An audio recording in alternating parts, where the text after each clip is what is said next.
Today we're going to be reacting to the man behind Michael Jackson's most iconic looks, unsung designer Bill Whitten, by The Detail. Let's get to it, y'all. Don't mind this window back here. It is open because it's super hot. Do not mind what's going on out there. Let's get straight to the video. The glitz, the glamour, the regalia, and the magic. Michael Jackson's professional wardrobe is likely to be one of music's most distinctive, a style all of his own that continues to influence fashions generations anew. For an artist remembered as a visionary, one could easily be mistaken in thinking that Michael Jackson's visual appearance during the pinnacle of his trailblazing success was just another creative feat of his. However, the King of Pop's most iconic looks were largely conjured up in the mind of the talented Mr. Bill Whitten. Whitten is today a bit of an unsung hero in the fashion world, though his resume of major acts for whom he designed iconic clothing includes not only Jackson, but the era's most prominent and iconic stars in Hollywood. It is a statement that Michael Jackson himself, the world's greatest entertainer, would choose Bill Whitten as his clothing designer. However, their creative collaboration abruptly ended in an explosive fashion, leading Michael Jackson to make continuous attempts to discredit and diminish his former fashion visionary's legacy. Today, Bill Whitten is a little recognized designer and remains in the darkness as one of the industry's criminally unsung. Here's the detail. Bill Whitten was born in the suburbs of Birmingham, Alabama. The son of a coal miner father, Whitten developed his skills in tailoring through his mother's teachings as a seamstress. In his 20s, Bill decided to move to the bright lights of Los Angeles to pursue a career in high-end fashion design for the city's many dazzling stars.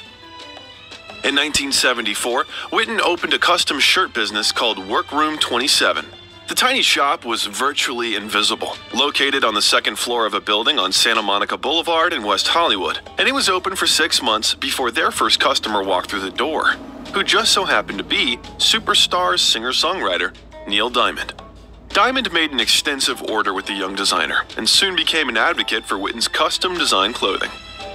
Doc Severinsen soon found his way to Workroom 27, and he brought the members of the band Chicago.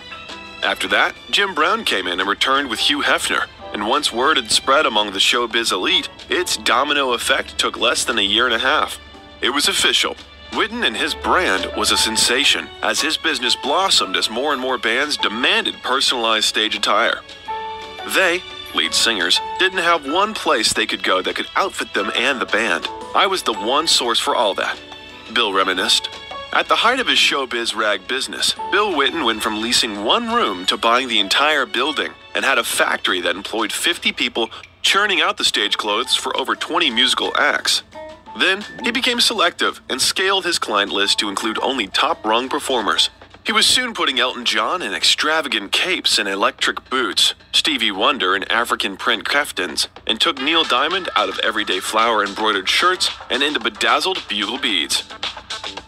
Whitten's designs soon encapsulated much of the rock star glamour we associate with the 1970s, with wide flared pants, head-to-toe color-clashing looks, psychedelic prints, and copious levels of glitz that defined the disco era.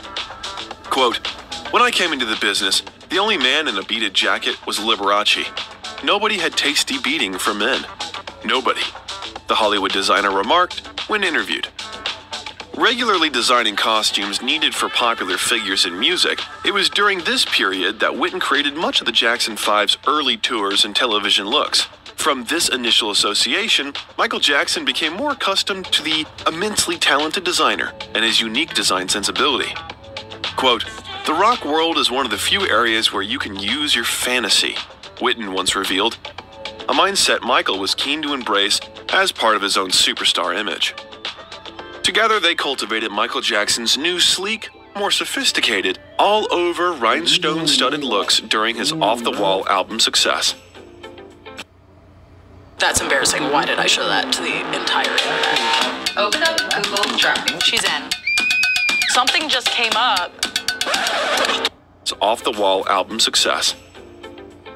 It was during this era that Bill Whitten first prototyped the crystal-beaded gloves Michael Jackson would soon make iconic.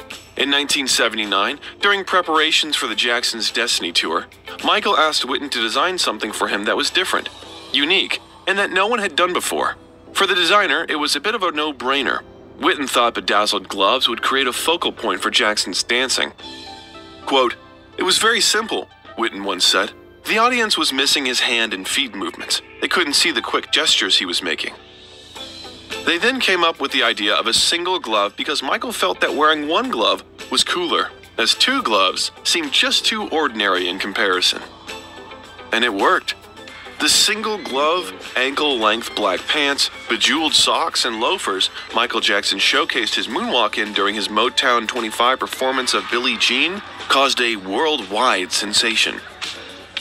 However, the gloves first worn by Michael weren't created by Bill Whitten, but merely customized with strips of Swarovski crystals, a method used to give some extra sparkle to many of Michael Jackson's looks during this period.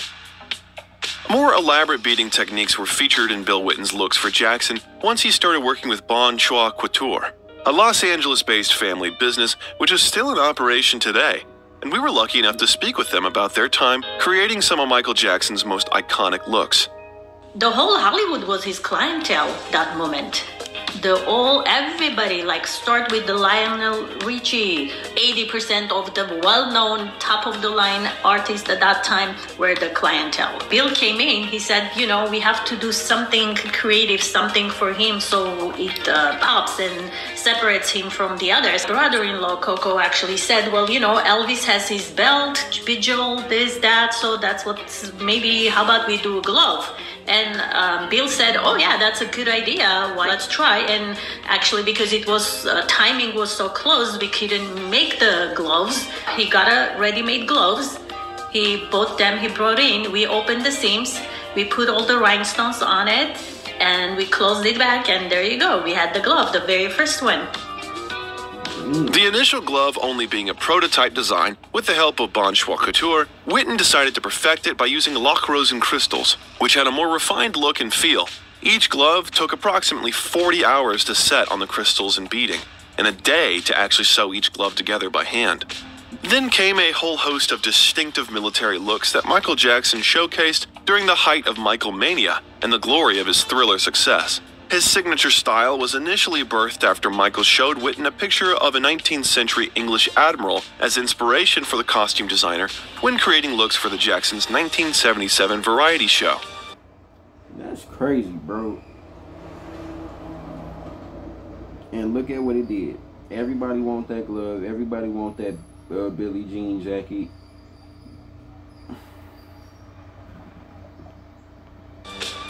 Years later, Whitten decided to recreate those historic ensembles, but have them completely covered in crystals and intricate beading. Bill came, he said, he brought a magazine with English designs, and he said, we're going to make exact same thing, but beaded. Everything is beaded.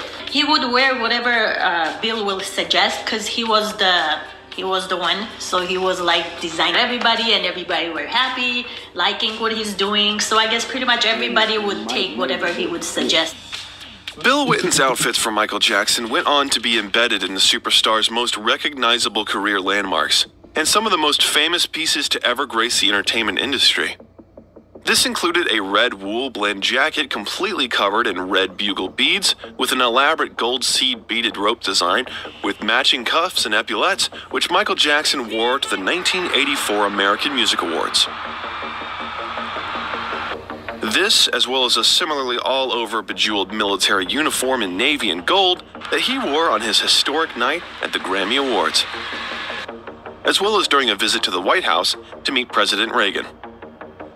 And among others, a black lame jacket completely covered in black Swarovski crystals and decorated with gold seed bead striping on the chest and cuffs that he wore at the unveiling of his star on the Hollywood Walk of Fame, as well as during a 1985 visit to Madame Tussauds in London. After a succession of such spellbinding looks, naturally then Bill Whitten would be enlisted to create all of Michael and his brother's stage outfits needed for their 1984 victory tour. This included more military-inspired looks like this silver lame jacket with gold seed bead detailing completely covered in Swarovski crystals, and another revision of Michael's iconic glove emblazoned with bugle beads. Austrian crystal rhinestones, and 50 small lights powered by a small battery placed in the cuff of the glove. Michael Jackson's illuminating white glove was part of his suit of lights, with glass light bulbs wired on separate circuits, making them twinkle at random for added visual impact on stage. Ultimately, the Billie Jean singer at most wore the experimental ensemble less than a handful of occasions while on tour, most likely due to its clunky nature that would have impacted on Michael's ability to perform during the energetic show. However, this wasn't the first time Michael Jackson rejected some of Bill's designs, as chronicled by Tony Villanueva, who was hired by the designer to dress Michael while on the legendary tour. Quote, "I remember the first time I met Michael. We were at a rehearsal studio and I just said, 'It's nice to meet you. I've heard a lot about you.' 'Thank God,' he laughed. 'What do you say that he hasn't heard before?'" Bill designed 3 cases of costumes for Michael. Michael picked his favorites and rarely switched them up, but he did wear this red Elvis jacket only once and threw it into the audience. Bill got Michael to wear those black and white striped pants on opening night. Michael hated them. He said, "Take these and burn them. They make me look like Yankee Doodle Dandy." Llévate un iPhone 14 Pro Max por nuestra cuenta. Date prisa, ahora con My Plan. Es tu Verizon.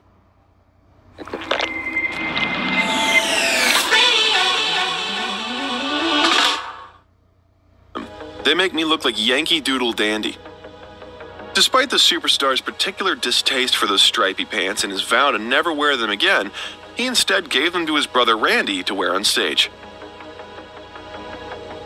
After the Victory Tour, Bill Whitten would continue to create styles for Michael Jackson, including the gold-embellished jacket he wore for the audio and visual recording segments for We Are the World, and collaborated with Ted Shell to design early costume designs for Jackson's look in Disney's Captain EO. Test designs including reptilian leggings and a Geiger-esque biomechanic space helmet reminiscent of a 1950s jukebox. The illustration even included the Jackson hallmark of a single bejeweled glove. However, tensions were fast building between the two as Whitten became increasingly unreliable and his behavior alarmingly erratic.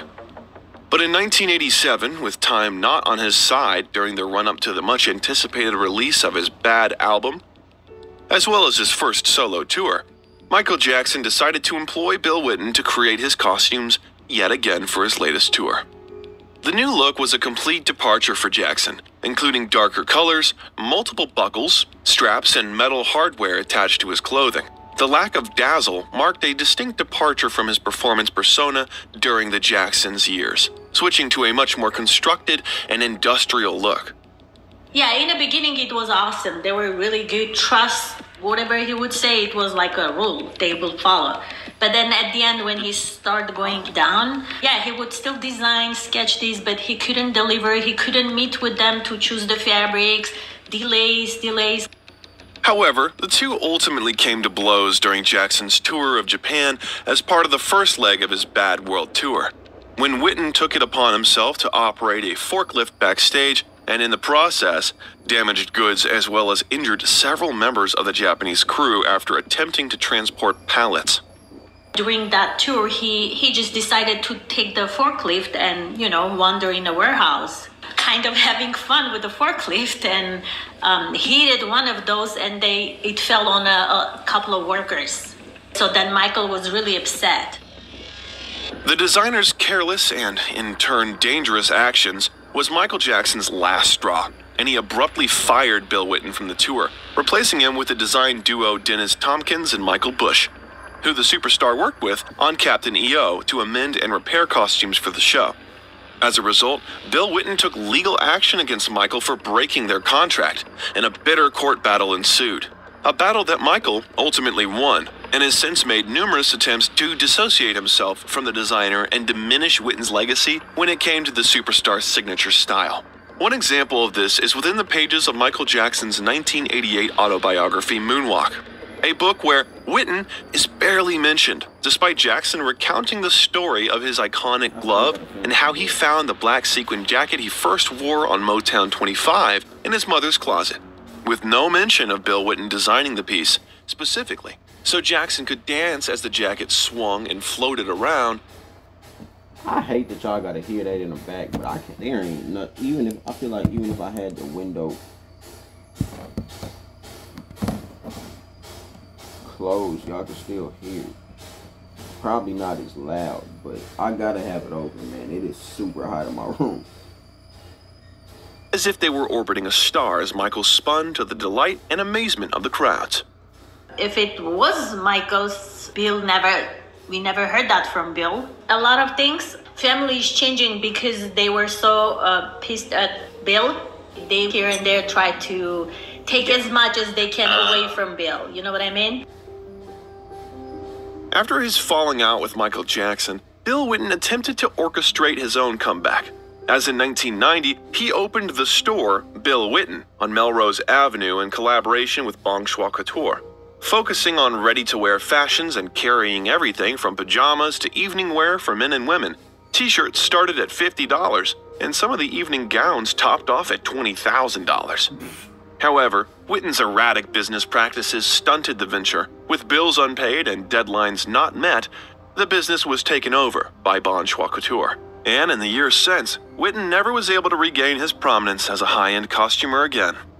He wouldn't show up, he wouldn't pay the bills, send the check with the messenger service, he wasn't feeling good. So at the end, we end up in a court with Bill because of that store. Unfortunately, that's how we end with him. It is difficult to say whether he was reclusive in life or just unsung. Bill Whitten died of cancer on April 8, 2006, and is buried in Los Angeles, California.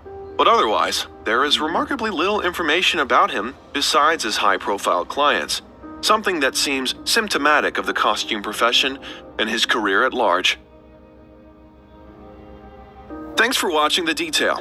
If you enjoyed this video, then check out other videos linked here that we have done related. Man, that's so tragic, bro. Cause them designs that he did for the Victory Tour, for the Destiny Tour, shit, even the Bad Tour, they were all iconic. You feel me? And the fact that it had to end that way, man, I don't know. Rest in peace, Bill Whitten. Let me know if you guys knew that he designed that he designed those costumes for Mike. Let me know in the comments. And make sure to like, comment, and subscribe to the channel, and turn on that post notification bell if you do not want to miss any other videos. I'll see you guys in the next video. I'm out. Peace.